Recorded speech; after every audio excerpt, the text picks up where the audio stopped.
Hello, guys. Welcome to our live dedicated to how to use the music in Egyptian dance.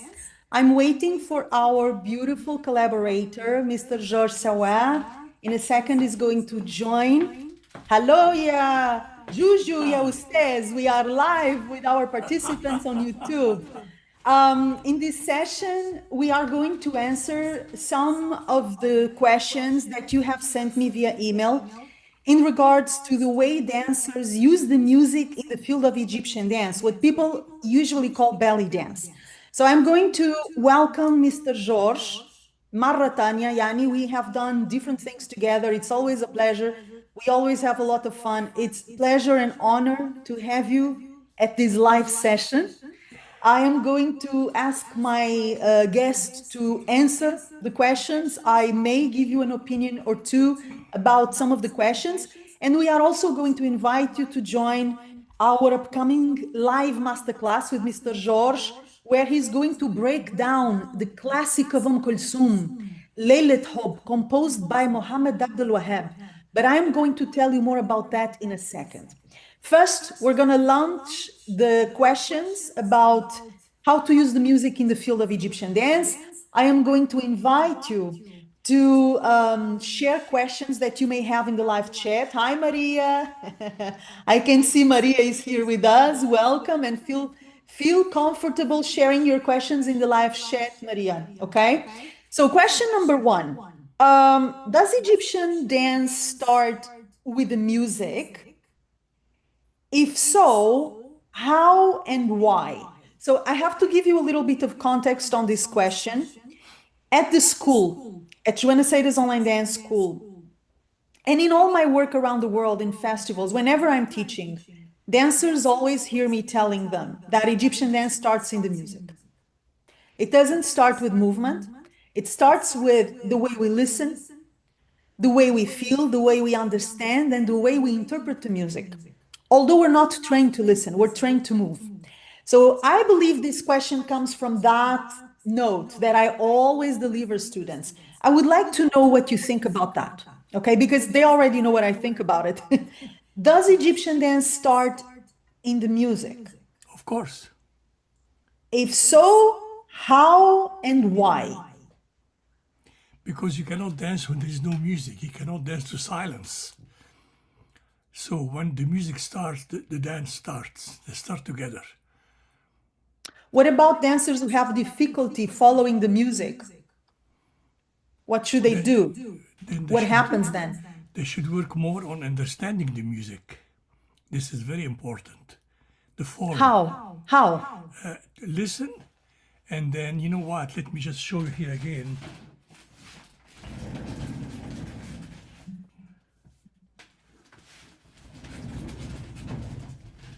The last chapter of this book analyzed the musical forms.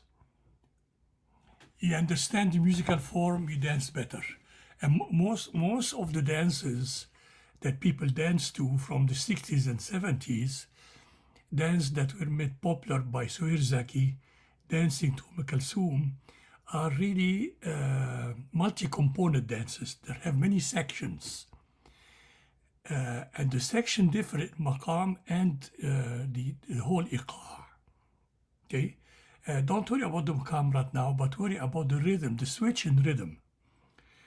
So every time there is a switch in rhythm, there is a switch in the section, or every time there is a change in section, it goes hand in hand with the change in rhythm. Yeah. And it changes the response, the physical response. It changes the mood, the steps, the mood. It changes the emotion. Yes. Sometimes it changes the style as well. Yes. Because we can have a rhythm that indicates a specific style, like Saidi, for instance, or God, even Falahi, yes. right? That will bring you a little bit more into perhaps Khawazi style, faster hip movements coming from the Falahin. Yani.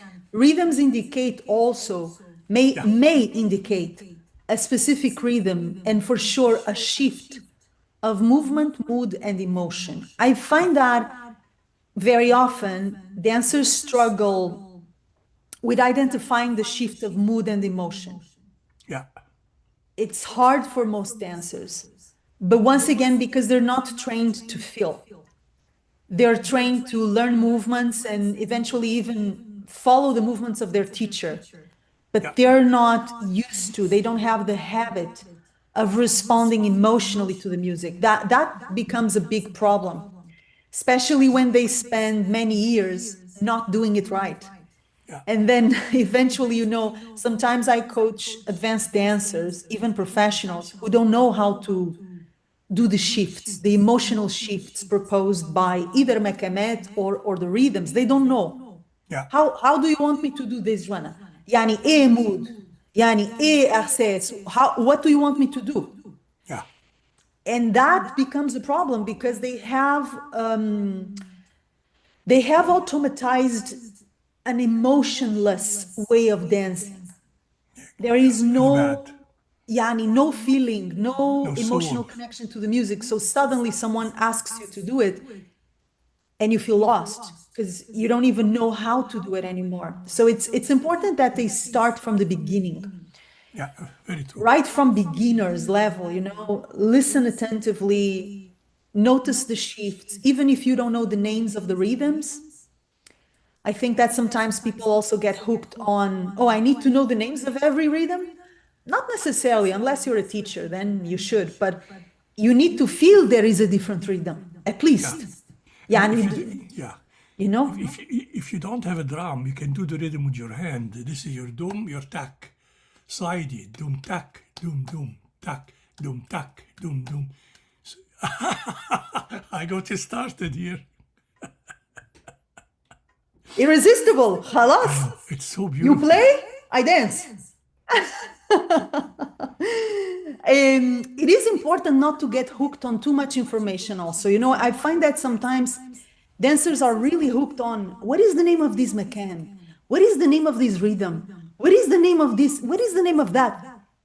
And I'm not saying that knowing the names is not important. Again, if you're a teacher, you have to. Yeah, yeah, But more important than knowing the names is feeling exactly.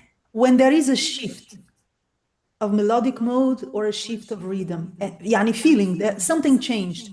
Yeah, Now it's something else. How do I respond to this something else? Physically, emotionally, in terms of mood, yani, what's happening here now? So that sensibility is something that every dancer can do by her or himself. Yani, you don't need to know the names of every makamet and the names of every single rhythm, because that stops a lot of dancers from enjoying the music and going deep into it. If I don't know the names, I don't know it at all. Yani, لا. In Egypt, there are so many dancers, great dancers, who don't know the names of anything. And they know exactly, what to do when they listen. exactly. So don't get hooked with names and knowing all the names. Now, question number 2, also from our beautiful students at Joana Saahirah's online dance school, we have, how can I develop my musical interpretation skills? I'm looking down because I'm reading from my notes, guys. How can I develop my musical interpretation skills? What do you think? Use your ear a lot. And again, if you have this companion with you, it will help you a lot. It tells you about the rhythm, then you can hear them, you can see them, and just take each one separately and dance to it and get the feel of it. They all have different feeling. صعيدي فلاحي زار مقسوم مصمودي كبير مصمودي صغير زار whatever. They're all different, all rich. Yeah, I'm going to ask you to resend us this ebook if you don't mind, so that I can sure. share it with our community. Is that possible? Yes. Of So course. what I'm gonna do, guys, I'm gonna share a link that you can follow, and I will send you the ebook that Mr. George generously shares with us. And we're going to offer it to you so that you have a little bit more information about the rhythms and the theme of musicality. What should they listen, right? Because you said to develop their musical interpretation skills, they should listen more. Yeah. Listen to what exactly? What is the kind of music that you feel is going to develop a dancer's ear? more than other kinds of music? What would you suggest someone who wants to improve their interpretation skills, their musical interpretation skills? Should they start with Abdel Halim or pop music or Kulthum or Sayyid al-Darwish or yani, where do they start? What do they listen? What is it that you recommend? I think the best way is the folklore, the Fallahi and the Saidi. This is the rock on which is built everything. Then you can build on this Abdul Halim and Abdul Wahab, Kulthum, Farid al-Atrash, whatever. But the rock on which everything stands is the folklore, the Saidi and the Fallahi. And That's if you do interesting. more Yeah. classical, then you have to work on Ottoman and music of the 19th century, the Sama'i, the Muhaggar, the Masmudi Kabir. They're all rich and very different. I agree with you. I would add variety. I think it helps if dancers listen, they have contact with different styles, certainly folklore. And then, you know, everything from classical music to pop to shabi, a good tabla solo, a good taksim of accordion or any other instrument. I mean, variety. When you expose your ears to different styles and Yeah. different instruments, it kind of opens up your brain and it opens up your heart and sensibility. So aside from the falahi and the folklore, I think it's important to think about variety and then notice what kind of music you connect with the most, right? Because we all have our preferences.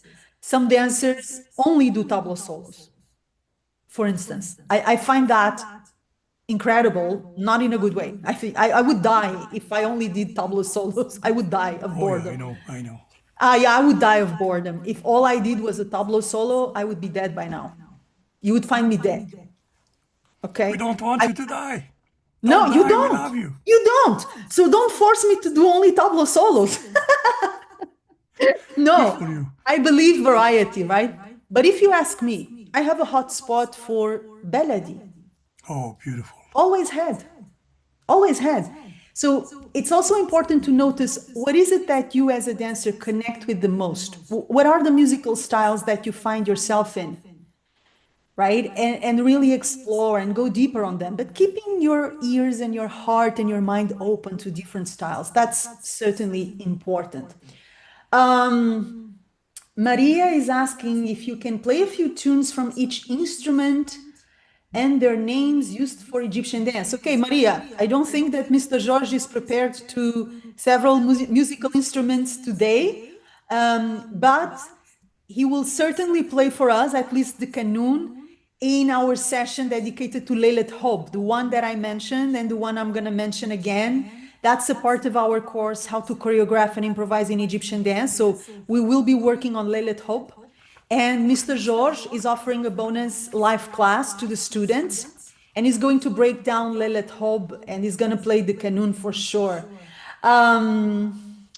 Oh, he's showing you a few of the instruments in that ebook that I promised to share with you guys. So don't forget to check the link to claim your free ebook at the end of the session. I'm going to share it in the description box below the video. Now, third question from our students. Oh God, we have a surprise.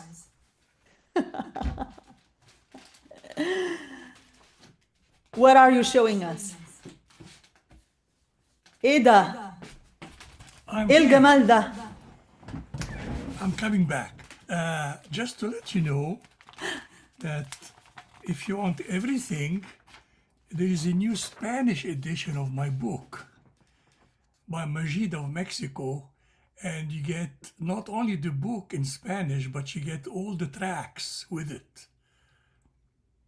And you just have to contact Majida on Facebook. Okay, so what I will do is I'm also going to share that contact. Yeah, Ustaz, I am going to ask you that contact and share it in the description box Sure. so that people can reach out if they wish, okay? Okay. Now, third question. What is the best music Oriental dancers can listen to? How do we educate our ears and musical taste? That's actually, it's a similar question to the previous.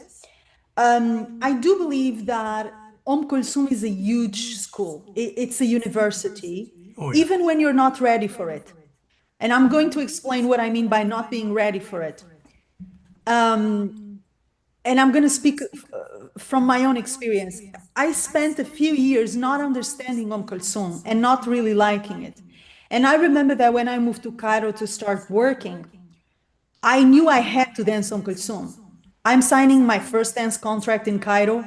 I'm dancing for Egyptians, with Egyptians. Of course, I need to dance Kulthum, right? I have no choice. But I did not like Kulthum. I did not understand it. And her voice sounded very manly to me.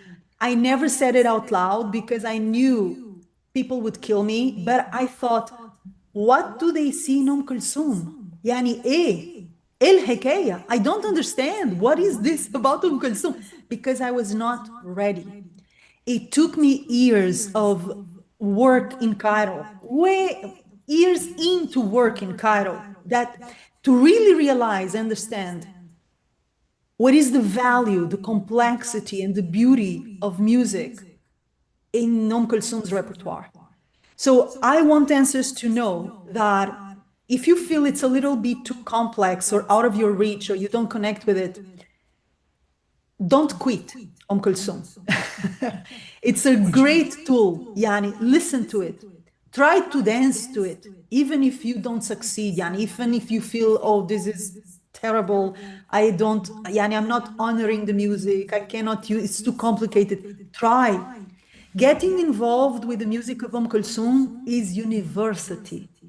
Don't wait until you're ready. Get involved with it. And that in itself is going to develop your ear.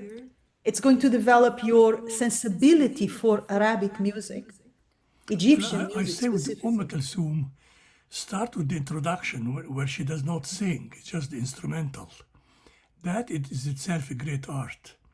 The song itself is very complex because even Kulthum would take 2 months of rehearsal for one song. 2 months. And it's very complex style. And then it's a wonderful effort from the composer, Kulthum, and the musician. They all have an input into the song. Very complex stuff. It's not easy at all. And she worked with the best of the best. Oh, of course. Yeah. She worked with the best poets, the best composers, the best musicians of our time. So you're talking Best about poets. music on steroids. Everything Yeah. was at the best Yeah. level, top level. Yeah. So Yeah. yeah. Every Thursday, yani kul khamis, Thursday night, they premiered a new song in Cairo. I love this. And the entire country stopped to Of listen course. to الأغنية جديدة. ها؟ مظبوط ولا لا؟ مظبوط يا فندم. It was the first Thursday of every month. She will have a huge concert. She sings 3 songs. Each song should be like 15 minutes. She stretches it to an hour and a half. Repeat and ornament and develop. And people faint of emotion. Oh yeah, oh yeah. They have shenanigans. They get hysterical. They drink Because, of wine, course, they smoke hashish, whatever you want. Everything's there. مزاجنا يا حبيبي. Ah, so true, wallahi. So true. مش But كده؟ you know, it's end. I mean, you cannot have anything continue forever. When she died in 1974, it was the end of an era of amazing production. Indeed, indeed. So what Mr. George was mentioning is the instrumental introduction that you find in all Kulthum songs. So that's the instrumental intro before she sings. Yeah. That's what Mr. George was suggesting. And I would go even further. I agree with you. Start with instrumental. But again, even if you don't speak Arabic, listen to her voice a little bit. Listen to the way she sings. Listen to the emotion. Listen to the pauses. Listen to the suspension of the voice. Even if you don't understand, you don't have to understand. Okay. But listening to it, it kind of works on your heart. It works on you. It works on your sensibility. For me, Kulthum is the best musical education that an Oriental dancer can have. Again, even if you're Oh yeah. not ready, okay? Because I started working with it when I was not ready at all. And it changed me completely. And it opened my ears in a way that I could not have previewed.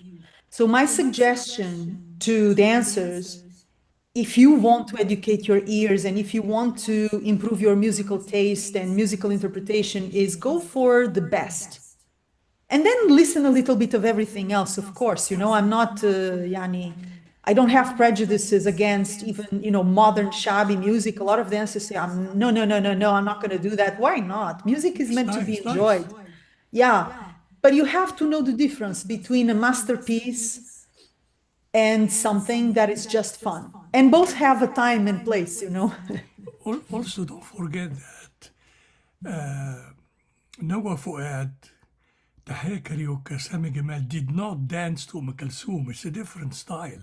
It's only Suhair Zaki who asked permission to dance to her songs. You have a whole style pre-Suhair Zaki that's not Kulthum. And it's very beautiful too. I'm reading some of the comments that we have here. Warda is great to listen to and to dance to. I agree. That's a great tip, guys. Warda El Jazaireya is another one for sure. Yeah. Just for you, ya Ustaz. Bling.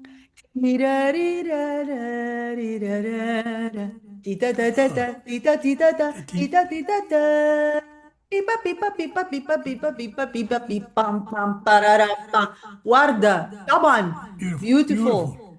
Absolutely. That's another great suggestion. Then we have my beautiful husband telling us, good afternoon, congrats for your live debut on YouTube. That's my husband, Nice guys. man. Yes, he's wonderful, man. He's the best. And then we have Dana telling us about, and I'm going to translate because Dana is sharing in Spanish. She says about the accents in the music and in dance. Are they very important? The accents. I see that nowadays in dance, they're used a lot. The accents and the shimmies. Do you think it's a little too much that dancers are using accents and shimmies too much? What do you think? No, I mean, accents are very useful for dancers and they're very good on stage. And a lot of the new music has a lot of accents to serve the dancers. Older music did not have accents, or if they did, they were very subtle. So dancers like accents because they're easy to do, and they're very, very good on stage. But don't overdo the Dana. shimmy. Don't overdo the shimmies. Not everything is shimmy. Yeah. Sometimes when a dancer doesn't know what to do, she or he, they will shimmy or turn. It's good to lose weight. That's not the point. I know, I'm joking. I I'm know. Egyptian after all. I know. Yeah. Good to lose weight for sure. Yani taban, akid. But not so good as per dance quality. So Yeah. Dana, what I have for you here is, and Dana has studied with me at the school, so she knows this. I'm going to tell her this again, and I'm going to tell everyone. Accents are important in contrast with sections of the music and parts of the music where there are no accents. So usually if you're a dancer, you should look for music that offers you contrast, texture. Now it's soft, now it's sharp. Now I flow, now I accent. Now I stop, now I shimmy. You don't want a boring, monochordic, unidimensional music because that is going to make your life as a dancer so much harder, especially if you are a performer. And you also don't want music which is hysterical. Accent, Yeah. accent, accent, accent, accent, Yeah, it's accent, too accent. much. Too much. Yeah, it's too much. So you need a balance, يعني, between the soft and the harsh, Yeah, yeah. the fluid and the accent. You need balance. We need to see contrast, different textures. So I wouldn't say that accents and shimmies are bad. Of course not. Like Mr. George said, they're a very important part of the dance, also because they have high impact, visual and energetic impact. Okay. But you don't want to overdo them. You certainly don't want to do them when the music is not asking you to do them. That's for sure. And you have to be careful to choose music that offers you a bit of everything. I tell this to students all the time, especially performers. Take time to choose the right music. Because if you choose music that doesn't offer you a variety of stimulation, a variety of sounds, your life as a dancer is going to be so much harder. So, accents for sure, shimmies for sure, when the music asks for them. And then softness, fluidity, flight, um, a more feminine, more introverted, quiet kind of movement when the music asks for it. We need texture, we need contrast in the music and consequently in the movement. Meshi? Mesh. Now, another question. When a classical piece has a lot of orchestration, how does the dancer decide what to highlight? As in, when is she going with the melody, or when is she going with the tabla? Yani, the dancer means with percussion, melody or percussion. And if she goes with the melody, what instrument does she follow? How does the dancer make those decisions? Okay, if the instrument is alone, you have no choice. And don't just sing to the melody and not the rhythm or vice versa.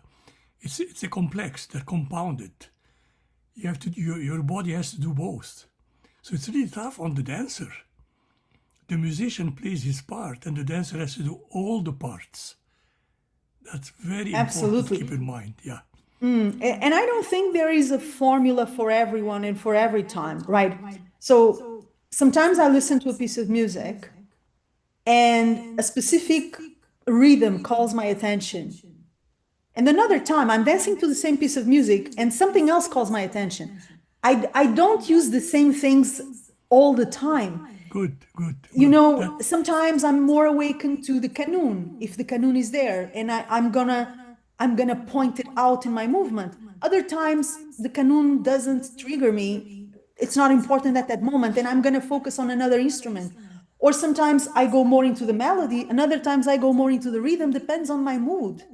It yeah. depends on the yani what's happening right now. So I don't believe there is one formula for everyone and one formula for every time. So as a dancer, you have to listen to everything. Just what you said, a musician worries about his instrument. What am I doing with my canoon? When do I enter? When do I leave? Is there a question and answer? What's happening with other instruments in relation to my instrument? That's your concern. But a dancer has to look at every single instrument.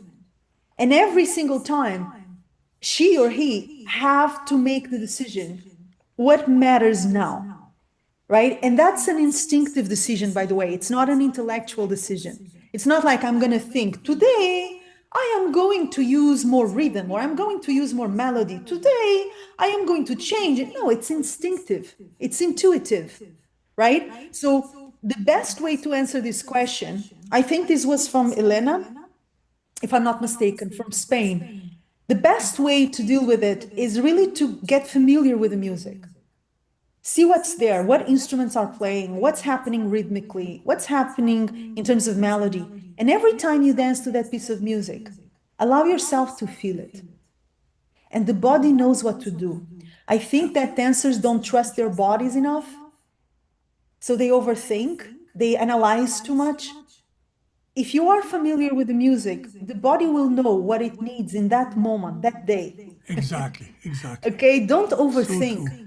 Yani, also because overthinking kills emotion, and we want emotion in Egyptian dance. So we have a problem. If you analyze too much, if you think about it too much, you're killing the vibe, man. You're Of killing it. course, of course. So be careful. Before I share our final question here, Oh, my husband has a question for you. Sure. He didn't tell me he was going to share this question, okay? I swear I did not know this. So, how does each instrument shape the dancer's choices in movement, texture, and timing? It's a good question. And some people say when there is lute or qanun, you have to do shimmy. When there is violin or flute, you do undulating. That's true to a certain extent, but more importantly, follow the melody. I mean, if the melody is played on the qanun, or the melody, or the same melody is played on the violin, it's the same melody. So this is the primary thing to do. You may add a few bits and pieces to translate the idiosyncrasies of the of the instrument, but don't concentrate on it too much. Just follow the melody. And then Maria says, I love Mr. George Sawa's Egyptian humor. Now I know I can shimmy to lose weight. No, Maria. No, no, stop. Shimmy is for dance, also to lose weight. Why not? Why not? Enjoy. Another question from my husband. He's very interested. I wonder, is he going to steal my job? I Because think he's so. very interested. Which instruments invite stillness? Oh, I like this question. So, which instruments invite stillness and which demand sharp or explosive movement and why? I think the flute is very calming. The drum is the one that changes everything. It sort of sets things on fire. So you have Yeah, these I two agree. contrasts. Yeah, I agree. It also has to do with how the instruments are playing, yeah, oh yeah, right? If they invite you into stillness or if they invite you into more extroversion, more action. movement, more Yeah, action, it also depends on how they're playing, what they're doing. But I agree that the ney is an iconic sound that it's beautiful. usually leads the dancer inward. Yes, yes, It's a very spiritually uplifting sound, and it does invite you to pause yeah, or to move very slowly and in an introspective manner.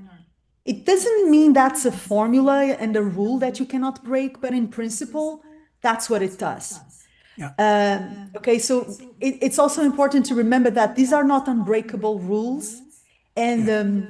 I've heard, people saying, okay, when you listen to the darbuka, you do this. When you listen to the kanun, you shimmy. When you listen to the kamanga, you do that. When you listen to the doof, that's what you do. I don't believe in that. All right. It really depends on how each instrument is playing, how fast they're playing, what is the style they're playing, if they're giving you a pause or not, an open, clear pause or not. But if we generalize, I think you touched two very clear examples of two extremes. The tabla or darbuka being an instrument that is obviously inviting you into movement. It's explosive. Yeah, It's it's beautiful. extroverted. It's dynamic. It tells you to move. And the nay does the opposite invitation. Quiet down, Yeah. cool down, you Also, know? just remember, the music is very complex. Try not to reduce it to this is shimmy, this is violin, this is that. It's very Exactly. complex. Exactly. This is stuff built over thousands of years, and we continue the tradition unbroken. Exactly. Exactly. I think that sometimes dancers like to simplify and they Yeah, want someone who simplifies and puts things into boxes. This is what we do when you listen to this. This is what it means. And this is the movement you're going to do. But it's much more complex. The music yeah, is so much more complex than that. And the interpretation of the music is so much more complex and unpredictable than that. So I would say watch out around formulas. I always doubt formulas when it comes to Egyptian music and dance. check if that formula makes sense, because chances are it doesn't. Yeah. It's so much more complex, so much more subtle, and it really depends on what you can do with what you can what you can listen to, right? What is it that dancer can do with that sound? And every dancer will have a different answer depending on preparation, talent, creativity, sensibility, experience. Okay, so let's not oversimplify something which is very complex. And I don't mean complex as in difficult and unapproachable. I mean No, complex rich as colorful and rich. and rich. Exactly, بالظبط. Rich. Because also sometimes when I say complex, it comes out as, oh, it's difficult. No, that's not what I mean. It's rich. It's multi-layered. It offers different ways out, like the Arabic language, actually. One word may mean different things, Yeah. depending on how you say it, the intention, the feeling, the context. One word means different things, but it doesn't mean one thing. So Arabic music is so much richer than oversimplified formulas. Watch Yeah. out for those. Okay. I'll be right back. Sure. I am going to keep reading and answering until our guest comes back. Okay, guys? Now, Nomad asks, is the choice to dance to a Middle Eastern orchestra with a conductor a bad choice? Okay, so I'm not sure if you mean a conductor on the spot while you're dancing with a band, or a conductor who has orchestrated the band prior to the performance, before the performance. Because, for instance, in Egypt, what happens traditionally is you have an orchestra that works for a dancer, and one of the musicians will be the orchestrator, okay, like a maestro, all right? Or you will have an orchestrator who is not a musician in the band doing that job. In my case, for instance, all the years I worked in Cairo, I orchestrated my band and I made sure that all my musicians were the best in the market. So I did not need to orchestrate a lot because they knew what to do and they knew how to do it and they were extremely professional. But if a band is not used to play with each other, the musicians are not used to play with each other, or if they're not very strong, if they're not very strong musicians, you may need someone to orchestrate the band. But that usually happens before the dance performance, okay, not during. So I don't know if you mean, or if you're talking about a conductor during the dance performance or prior. If we're talking about prior, I would say that having a professional person orchestrating the band before the dance performance is a good idea. And I'm going to tell you why. Because the job of an orchestrator is to make sure that the music you're going to dance is well played. Okay, everyone knows what they're doing, every instrument knows what they should be playing, when, and how. That's the job of an orchestrator, making sure the music is going to be delivered correctly. All right.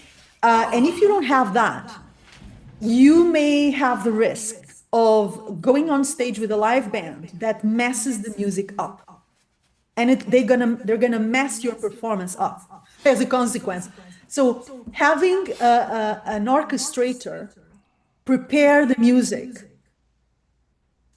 preferably in your presence before the performance, is always a good idea if the orchestrator knows what he's doing, and I hope he does, because you're going to make sure that they're preparing the music in a professional and correct manner. They're not going to mess up. Okay, so this is important. You say less organic if he leaves the orchestra, if the leaves orchestra reads sheet music and follows conductor. Oh, I see what you mean.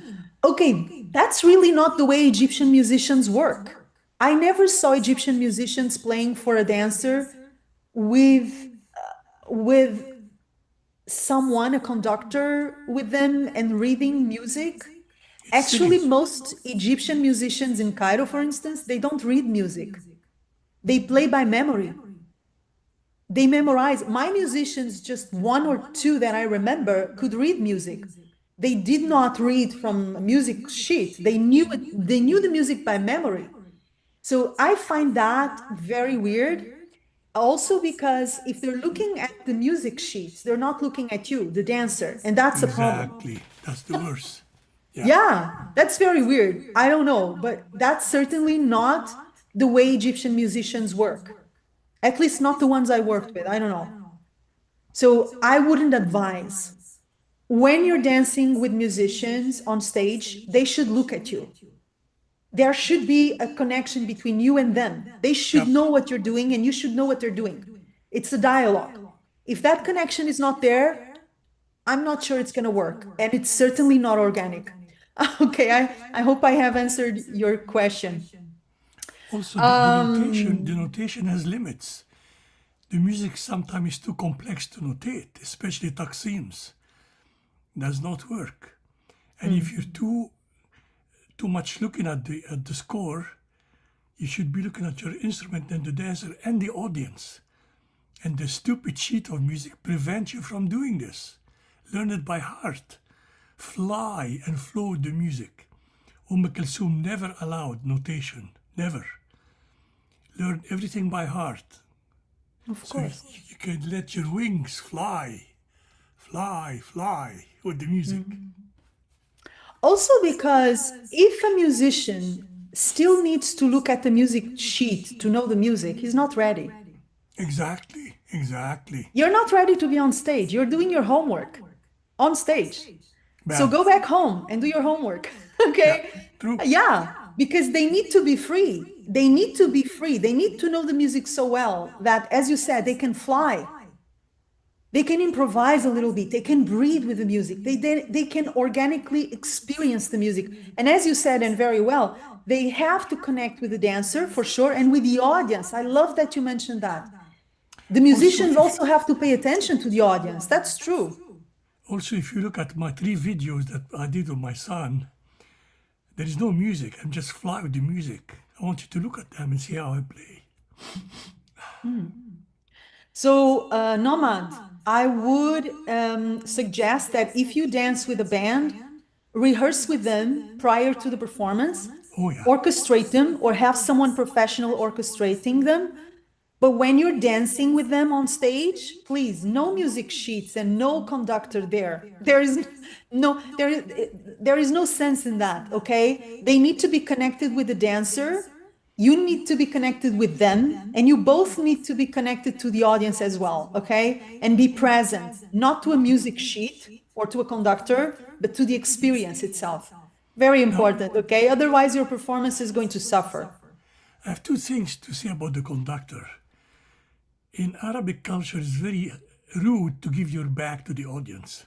That's what the conductor does. Number 2, Arabic music does not need conducting. It's just trying to imitate the West in a very stupid manner. People know their parts. You don't need, for Beethoven, you need a conductor because, not everybody played the same thing, but not in Arabic music.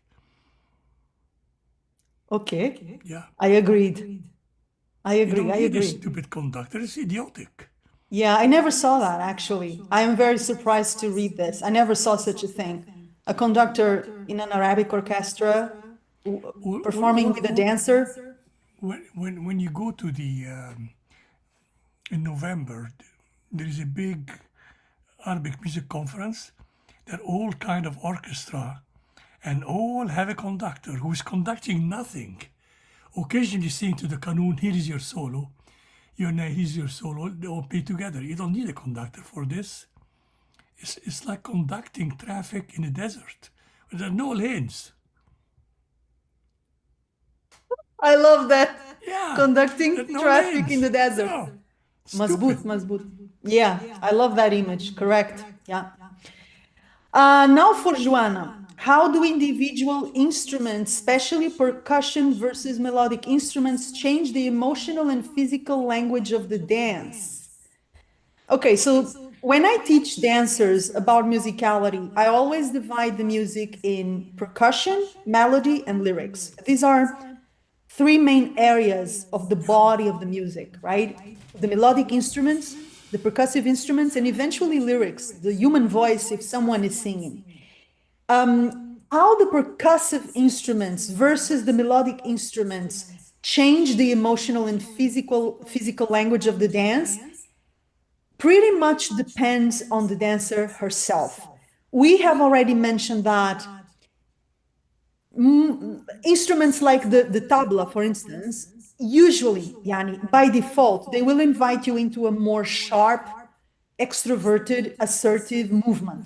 It invites accents, it invites big, sharp, masculine movements. On the other hand, we also mentioned the ney, the flute, the Oriental flute, as an example. That's a melodic instrument that may invite you into a more still, slower kind of dynamic. But that's by default, right? So if you ask me, when I listen to the kamanga or violin, I get very passionate, I get very intense, but the movement tends to be more fluid, although very intense. When I listen to the tabla or to the duf, or even to the sagat or the tora, I get a little bit more lively, a little bit more social, a little bit more extroverted, yani, a little bit shallower as well, not so emotionally invested. But that's my response. I don't like to tell dancers how they're going to feel when they listen to a specific instrument or percussion or melody. What I tell them is by default, this is what certain instruments propose. But you have to connect with those instruments and see how they make you feel and how your body responds to them. And if you are free and if you are paying attention, your body knows what to do. Okay?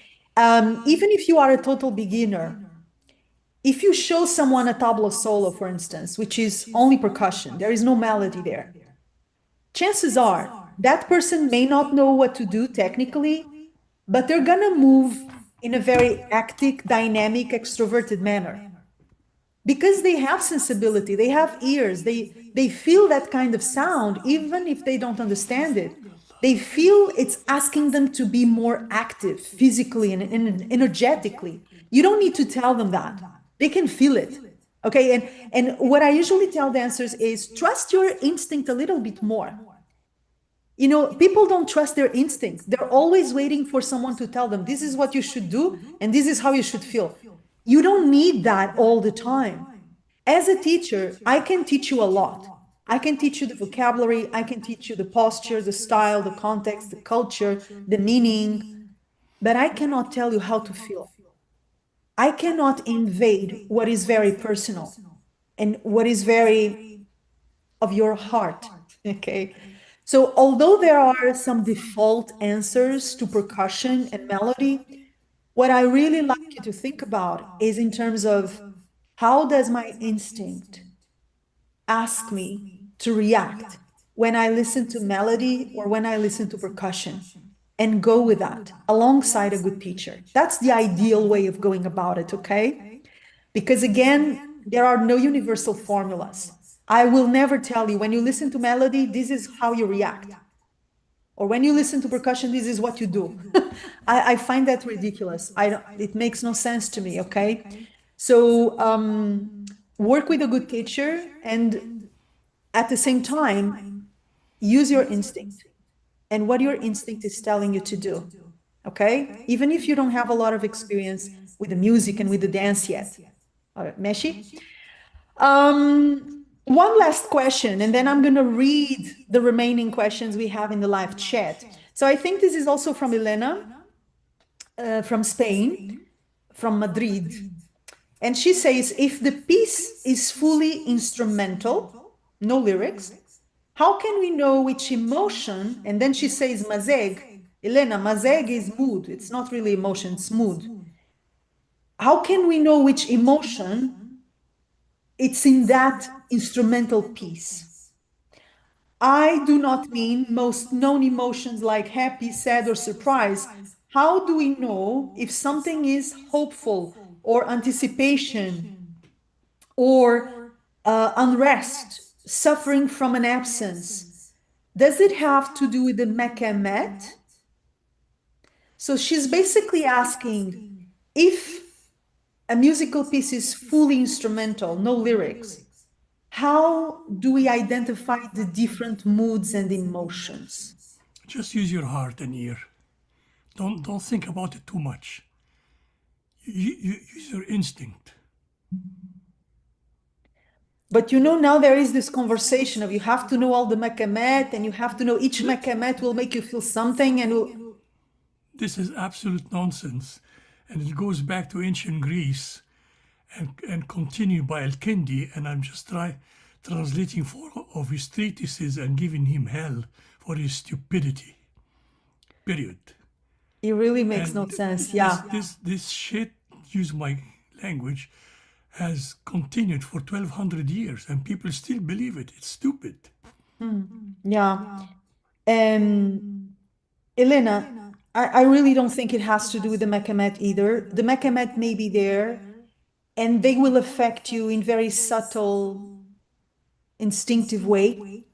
Okay. Also, Again, you don't have to know, oh, this is Bayeti. With Bayeti, this is how I move. This is how I feel. The mood of Bayeti is that or that. I don't, I it's don't see it's it that how way. it's how the makam is used. I can use the hagam, the major mode, to make it sad or make it happy. How I use it. It's very Arabic music is very complex to give stupid old-fashioned Yeah, theories. It's so wrong. I agree. It's the intention, Yeah, how you play it. If you want to make it sing like a sad tune or like a happy tune, yeah, and you should be able to do that if you're a musician, if you're an interpreter, right? yeah, And that reflects back on the dancers. So there is, again, guys, we're repeating this a lot, but it's true. There are no fixed formulas, okay? yeah. So it doesn't have to do with the mekamet. It's so much more what we have already mentioned, connecting with every single section of the music, okay? And actually, this is why we're breaking down Lelet Hob in our upcoming course. I'm going to share the link for more information on the course and the live masterclass Mr. George is going to offer us is going to break down the iconic piece Leylat Hob, composed by Abdul Wahab for Uncle Soom. That is going to be the opening of our course, and it is important to become a better listener and to become a little bit more emotionally connected. Period. Okay, and really feel the shifts that the music will bring your own way. And as I mentioned in the beginning of the live session, it's going to feel different every time. Okay. I did the same song with my band in Cairo hundreds of times. There were songs that I loved so much, and we did almost every week. Kulthum, for instance, right? Every time I did it differently. Every time they played it, it felt different. Each section of the music, it felt like somehow new because they were in a different mood. They were having a different day. They were a different person. So it's not always the same. It's not always the same from the perspective of the musician who's playing, and it's certainly not always the same from the perspective of the dancer who is responding. So I know that we love formulas, and we love to have someone, a savior, saving us from ourselves and saying, no, no, you don't need to use any instinct. Forget that bullshit of instinct and feeling. This is what you do when you listen to this Macan, when you listen to this rhythm. I'm going to tell you what you should do, and I'm going to tell you how it feels. That's how it feels. This is melancholic. This is really happy. This is really sad. And you say, Harder, okay, Abesha, Meshi. If you say it's sad, I will be sad. That's not my experience of Egyptian dance at all. Sorry, guys. Okay. Okay. We have here two more questions and then we are going to close. I am going to tell you a little bit about our course and the live session Mr. George is going to offer us in the course. I saw a wonderful collaboration with the New Mediterranean Orchestra and the dance school Orly Portal, and ironically, it really worked. Okay. But like you say, the conductor has her back to the dancers. Okay, that's really strange. So, Guys, one last time, if you dance with live music, please have the musicians prepare the music before the performance, and then don't bring conductors or music sheets into the stage, okay? That just doesn't work with dance. All right, unless you want to have a terrible experience, that's not going to roll. Okay, now let's close inviting everyone to join our new course, how to choreograph and improvise in Egyptian dance, also known as belly dance. Mr. George Sawa one more time is going to join us to break down Leylet Hob, the instrumental part of Laylat Hob by Kulthum. So he's going to break it down from the musician's perspective, phrase by phrase, and later on, I am going to break it down to you from the dancer's perspective. How do we improvise to that piece of music which is full of contrast? I mentioned contrast today in texture, it's full of contrasts. And how do you choreograph it? How do you improvise and how do you choreograph such an iconic musical piece with so much meat? You know, this is the kind of music I call meaty. It's meaty because it has a lot to use. All right. I am going to share the link for more information about the course where you will have the chance to study with Mr. George and me in the comments as well as in the description box below this video. So if you're watching us right now, it's in the description box below the video alongside our school, our free learning page. I'm also going to share your information in the description box, how people can ask your ebook, all of that in the description box. And I am also going to share the link for more information about the course in the comments. All right. Thank you so much, says Dana. Always so interesting to have a conversation about dance and music. I agree, Dana. I agree. I always love it so much. Thank you, Mr. George, for joining me once more. I know we're going to have a wonderful time with Lilith Hob. I know we are going to learn a lot. We are going to awaken a lot. And we're certainly going to laugh a lot because that's a part of the game. مش كده؟ يا فندم مية مية مية مية. And you're Egyptian يعني أنت مصري. شفتوا ازاي؟ You have to laugh. You have to make jokes. Otherwise, you would not be Egyptian. You know what? The train from Cairo to Luxor is always late. One day it came on time. So a man said to his friend, "Miracle, the train came on time." He said, "No, stupid, this is the train from yesterday."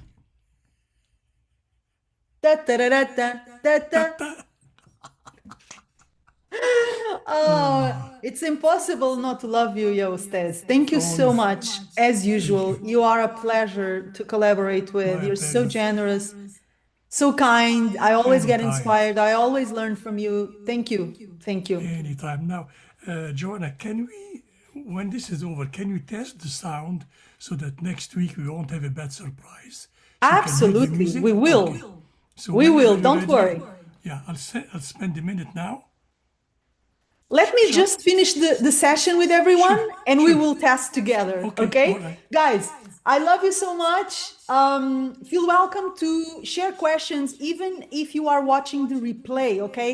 A lot of subscribers of the channel are gonna watch the replay. Obviously, I'm gonna invite you to subscribe to the channel as well. Share your questions. I promise to answer them to the best of my ability in the comments once the live is closed. And one last time before we finish our live session, feel welcome to check all the information that I'm sharing in the description box about our school and about our new course where Mr. George is going to teach Leylet Hob by Kulthum. I love you and I hope to see you soon. We will be doing new and exciting sessions right here at my YouTube channel. So don't forget to subscribe because we are going to have a great time at the channel from now on. We're going to use the YouTube Live and we are going to bring you amazing content, including dance classes. So watch out for that. Subscribe to the channel and turn the notifications bell button on. I will see you and dance with you soon, guys. Mwah.